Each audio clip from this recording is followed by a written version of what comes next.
They didn't inform us what they were going to do, like as far as like the wallpaper and the decorations and the designing of the store. I was like, whoa, okay. But we went along with it because I'm just not a picky person like that. I knew what I had to do to make money, and it's really not about the design. If she wants it to look like that and people think that that's hers and that's what her deal is, then that's fine with me. So I put up with all that, and then, it just went on and never really got better after that. It was just kind of like, she was like, couldn't decide what to do, and she's mad at us, and I don't know. It just never was great. Did you know, so you must have known, like, it was going to be on the show, right? Like, right from the start. Yes, because we started, we filmed in August before that store even opened. We were building it out in August, and it opened like in November, December.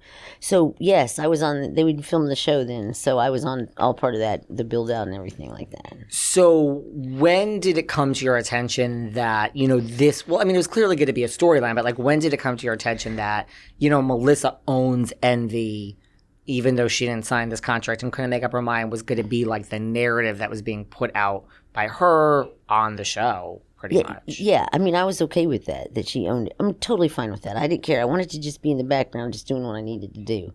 Right. I had some really good business plans for that next year, too, and I was, like, psyched about it. I was going to travel and do some things, pop-up stores where she was really popular in the Midwest and stuff, and I thought that would be really great. It was going to be a lot of work for me, but I would have done it. So that was my goal, is to do something like that. So I had money going in my head, like, we're going to make money on this deal. We got to. Right. Like, if you went, I can say to these Midwestern towns where there's not a lot of housewives and it was Melissa Gorga with you, yes, people would have lined up to buy. They would have. Buy a dress, get a picture. Buy a shirt, get a picture. That would have worked. Yeah, I think so. And we would have, she would only have to show up one day, the whole time that I'm there. If I'm there 3 days and we do it. And I had another manager, some of the kids that were working with me that were good with it. They knew how to do this, like video it. And we thought about how to market it for a long time. So it was something that wasn't just popped in my head. It was something we planned. So how soon after did it start to kind of go awry? Well, soon, because she would never post.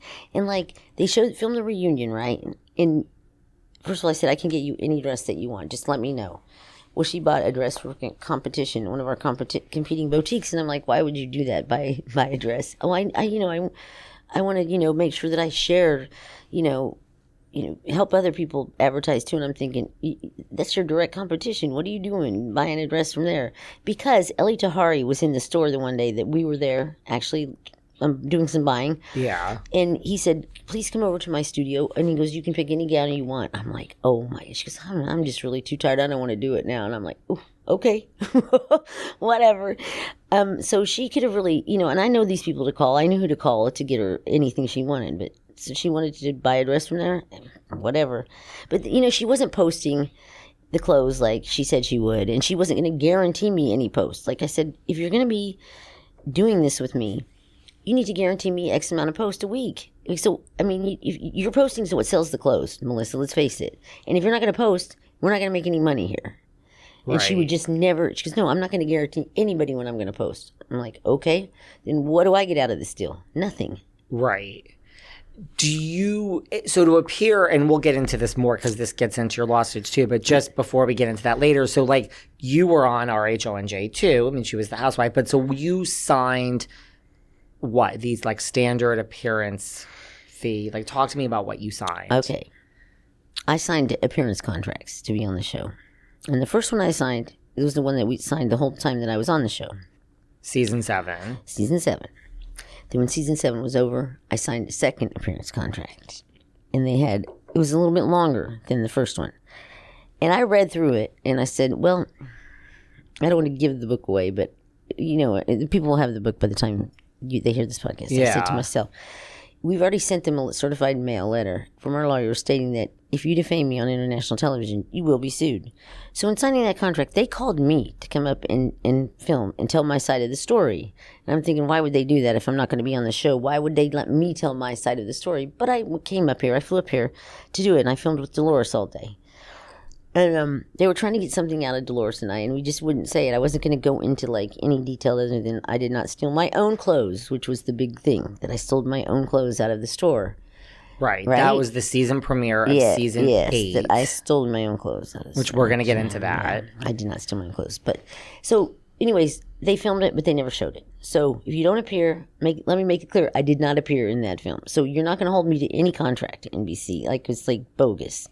Right. So you assigned this thing and you were on the whole season 7. Yeah, and that was a less. different contract than the one I signed for that second time I came back. Right. After. And that was after we'd already split up and we were no longer business partners. Right. So to me, it's like, I mean, I don't know. Like, to me, why are you now signing? Like, I'm not saying why did you sign it. Why did they make you sign? Like, did they...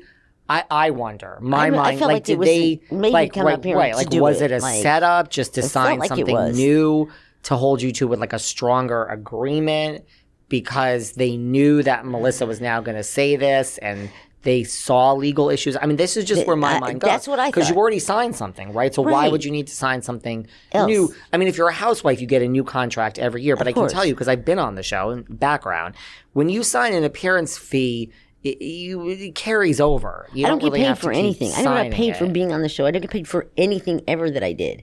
I flip on my own accord. I paid for my own things, and I've always paid for everything. Paid for the Bravo grand opening, of the store. I had to pay for everything. So I didn't get anything from these people. And if you have a contract with someone, you expect to get something in return. So if I sign an appearance contract and I'm not on your show, then you cannot hold me to anything. You cannot send me to mandatory arbitration because I did not appear on your show. That's what I have a problem with. Right. And I just wonder if it's like the Bravo powers that be that said, well, now we're in season 8 and we're about to air this thing that she stole her own clothes. We're worried about this first agreement. Yeah. Let's have her sign this harsher one. That's what I felt like. I mean, I think because when I tell you that contract, and you'll see it, you'll read it, I've put all the QR codes, all the legal documents on there, in my book. You'll see that it says in that contract, the second appearance contract, it says specifically that I cannot, that they can basically say anything about me, truth or no truth, for the rest of my life, forever. They can continue to make up stuff and tell stories on their. That's unconscionable. You can't do that to people. You know what I'm saying? Like I don't even clearly understand it, but there's no more mandatory arbitration because Biden did do one good thing for us. I will say that. We do not have mandatory arbitration anymore. You can't do that anymore. NBC cannot say you have a mandatory arbitration contract. They cannot do that anymore. And you really think, in retrospect, that they kind of set up the whole thing? It was. I mean, I don't know if they did, but I think they did it. It worked for everyone. I don't think they did it specifically for me. I think it worked for a host of problems for them. I don't think they specifically did it for me, but I think it worked for all of those people that they thought could cause a problem by sending them to mandatory arbitration because they own the arbitration commission. They pay these people. So they're not going to go with me. They're not going to side by me and say, yeah, we're going to give you $10 million for the money you lost and compensate you for all the other crap that happened. They're not going to do that because NBC is paying their salary. Right. So they're not going to be working there very long if they say something like that. Right. And the first contract didn't say it, and the second one said if there's any dispute, it won't be a lawsuit. It has to go to arbitration. Right. So therefore, I can hit her for defamation. So I had to go through arbitration. Then they canceled. They said it's not arbitratable. I'm like, how can you say that? How can you really say that? Right. That's just not even right.